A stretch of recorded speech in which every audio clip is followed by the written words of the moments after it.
இந்த மாதிரி ஒரு பொதுவான விஷயம் அப்படிங்கிறத நம்ம வந்து எடுத்து பேசும்போது அதுக்கு வந்து பெரிய கணிதம் அப்படிங்கிறது தேவையில்லை. இதுக்கு ஏதாவது கணிச்சு நம்ம கேட்டோமா?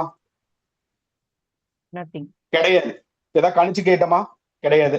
இப்ப பாத்தீங்கன்னா பல் சம்பந்தப்பட்ட பிரச்சனைகள் வந்து யாராவது ஒருத்தவங்க சொல்லியிருப்பாங்க, அல்லது பல்ல வந்து நல்லா பராமரிக்கணும் அப்படிங்கிற மாதிரி சொல்லியிருப்பாங்க, அல்லது பேஸ்ட் வந்து வேற ஏதாவது பேஸ்ட் வந்து மாத்திருப்பீங்க. எத்தனை பேர் மாத்துனீங்க கிளாஸ்ல இருக்கிறவங்க?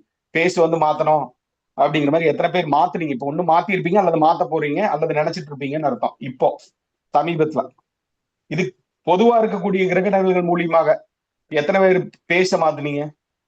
அண்ணா பையனுக்கு பல் வலின்னு காதல நியூஸ் வந்துச்சு. ஓகே.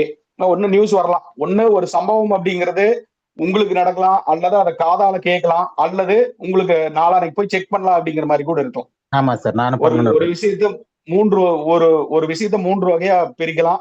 ஒண்ணு நீங்க அதை செயல்படுத்தலாம், அல்லது காதால கேட்கலாம், அல்லது வேற யாராவது ஒருத்தங்க நடந்துறதுக்கு வந்து பாத்தீங்கன்னா நீங்களே பார்க்கலாம். இந்த மாதிரி சில அமைப்புகள்ல கிரகங்கள் வந்து பாத்தீங்கன்னா வேலை ரீசெண்டா செய்யும். மெடிக்கல் கேம்ப்லாம் கண்டக்ட் பண்ணேன் குருஜி. அதுல டென்டல் வந்து ஓகே, சூப்பர் சூப்பர், மகிழ்ச்சி. ஓகே, காரணம் புரியுதுங்களா? இப்ப இதுக்கெல்லாம் பொதுவா இருக்கக்கூடிய கிரகநிலைகள், அப்ப இது இந்த மாதிரி தான் இருக்கும் அப்படிங்கிற மாதிரி வந்து பாத்தீங்கன்னா நீங்க வந்து சொல்ல முடியாது.